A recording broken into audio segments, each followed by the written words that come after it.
Hola, ¿qué tal? Buenos días, buenas tardes, buenas noches.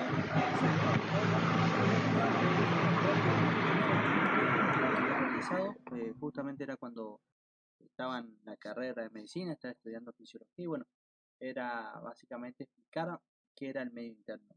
La idea de este nuevo video es actualizar algunos conceptos y sobre todo tratando de mantener el mismo, el mismo relato que había tenido ese video. Así que les recomiendo mucho continuarlo, continuar viendo si estás viendo el video anterior. Como siempre dije, lo fundamental del estudio cuando uno va realizando la carrera de medicina es ver los conceptos. ¿Qué significa si todos hablamos de una misma cosa y tenemos un mismo diálogo y podemos entender?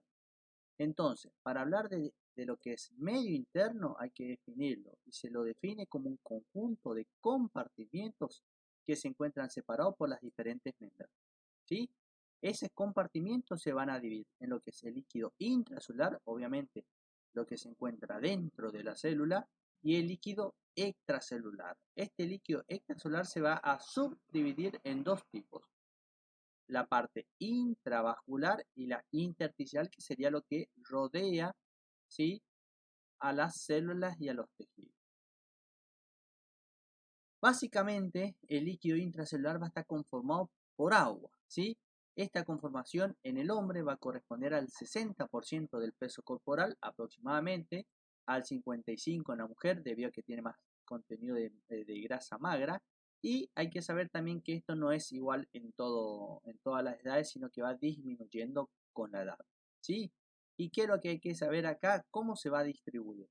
Esa agua corporal total se va a subdividir como líquido intracelular, el 2/3, o sea, la mayor cantidad de líquido lo vamos a tener adentro de la célula, y en el líquido extracelular, que corresponde a 1/3. ¿Sí? Aclarado.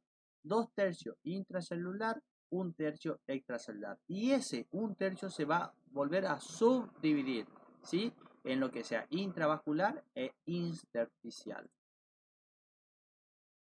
Hay que calcular el agua en los diferentes compartimientos. Para eso usamos una regla matemática, ¿sí?, en el cual pesamos al paciente en kilogramos, peso por 60, ¿sí?, o 55 en la mujer, ¿sí?, y a este peso lo dividimos por 100 y vamos a tener el agua corporal total.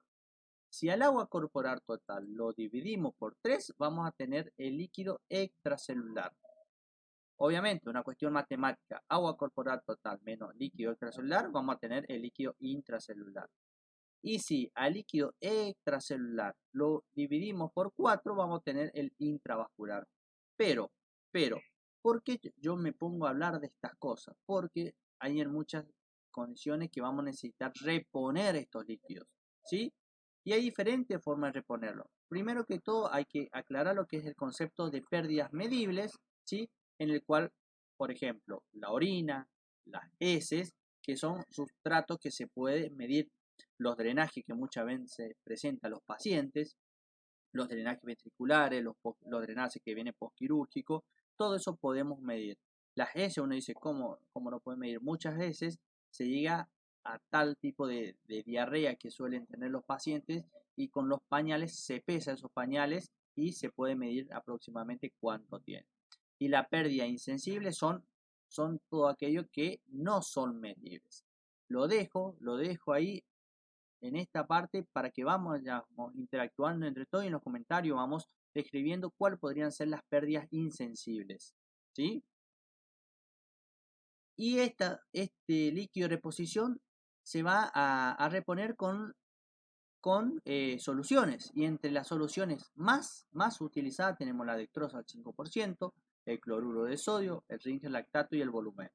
Para poder entender este pequeño apartado que no deja de ser importante y más, es el cloruro de sodio, la solución isotónica generalmente, pero en realidad tiene una leve hipertonía, ¿sí? Es una de las drogas más utilizadas, ¿sí? Una de las sustancias que más se administra, y no deja de ser inocuo en muchas ocasiones. Por eso hay que ver el concepto de lo que es cristaloide versus los coloides. antes de abocarme a este apartado, que esto es algo nuevo que le traigo en este video, ¿sí? Vamos a hablar de cómo, ¿sí? Y acá me remonto a lo que era el colegio, lo que eran los primeros años de la carrera de medicina, para ver cómo se mueve el agua, ¿sí? Hay que saber que el soluto tiende a desplazarse de donde hay mayor concentración al lugar donde hay menor concentración soluto. En cambio, el agua del lugar donde hay menor concentración de soluto, aclaro ahí, el agua se mueve de menor concentración de soluto a donde hay mayor concentración de soluto, no confundirse con ese juego de palabras. Y los iones se desplazan siguiendo la influencia de las cargas, o sea, la ley de la neutralidad. Lo más claro para entender esto es las soluciones hipertónica, isotónica o hipotónica. Está claro que el más simple de entender es la isotónica, en donde hay la misma concentración adentro y afuera de la célula. Por lo tanto, vamos a tener un movimiento del agua neutro, lo mismo que ingresa, lo mismo que sale. Cuando estamos hablando de una solución hipertónica, significa que lo que le estamos administrando al paciente, lo que le estamos dando al paciente, contiene una osmolaridad mayor a la que tiene intracelular. Y al tener una osmolaridad mayor a la intracelular, el agua se va a mover hacia el lugar donde hay mayor concentración de soluto. Por lo tanto, una solución hipertónica lo que va a realizar es un movimiento del agua del líquido intracelular al intersticial. ¿Sí?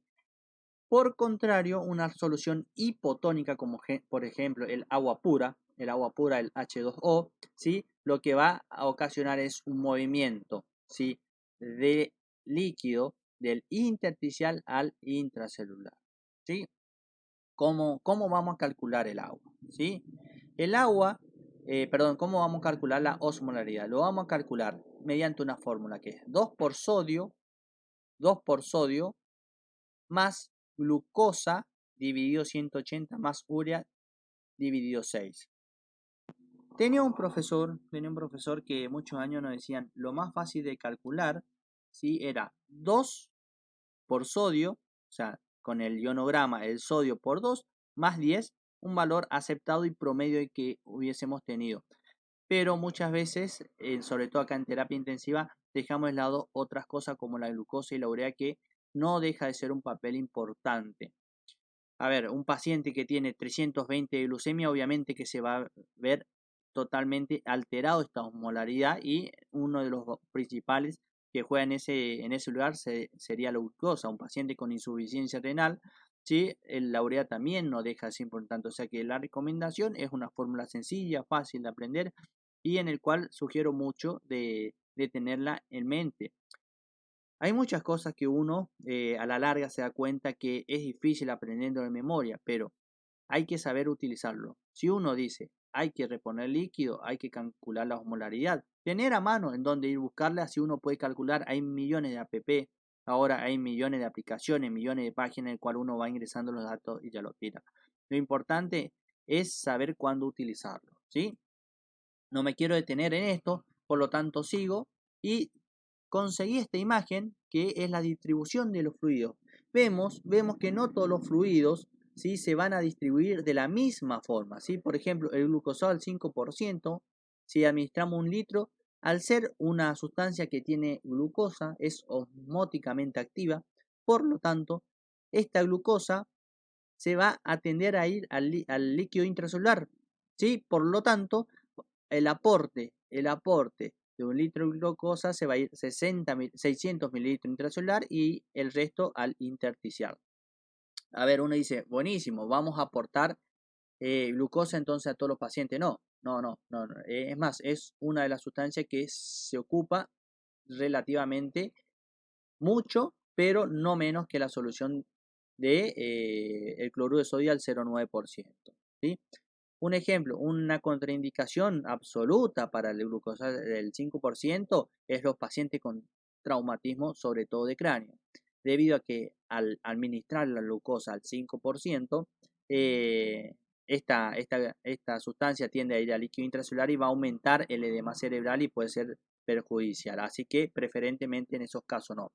Por cambio, otra solución muy utilizada es el cloruro de sodio, sería el sodio el 0,9%. Como dijimos, es una sustancia que prácticamente es isotónica. Si nos ponemos a calcular la osmolaridad, realmente tiene una leve hipertonía y tiene sodio. Entonces, esta sustancia puede producir una hiperlactacidemia y también la distribución no va a ser uniforme, no es que administramos 1 litro de cloruro de sodio y se ve todo hacia el volumen plasmático, hacia el volumen intravascular, sino un gran porcentaje se va a distribuir en el intersticial, por lo tanto puede generar edema también. Pero por lejos es la sustancia más indicada y más utilizada, sobre todo en las urgencias. Después tenemos otros coloides, ¿sí?, que ya lo vamos a nombrar, soluciones poliméricas, balanceadas, Ringer lactatos y demás, que no viene al caso a esta altura de saberlo. En los próximos charlas vamos a estar hablando de insuficiencia renal aguda, vamos a tocar esto sin duda. Cuando hablemos de traumatismo también lo vamos a tocar, así que nos dejamos para ese apartado. Entonces, la solución cristaloide versus coloide. Estas soluciones tenemos que los coloides, por ejemplo, la albúmina, el almidón, la gelatina, son sustancias orgánicas, son costosas, poco accesibles, realmente eso depende de dónde nos encontremos. Raramente genera edema, puede ocasionar falla renal y tiene una dosis fija. Por ejemplo, la albúmina, ¿sí?, es una sustancia que se puede administrar 100 mililitros y tiene una expansión aproximadamente de 1000 a 1500 mililitros por la gran concentración que genera esto, pero no siempre está indicada y sobre todo muchas veces está contraindicada.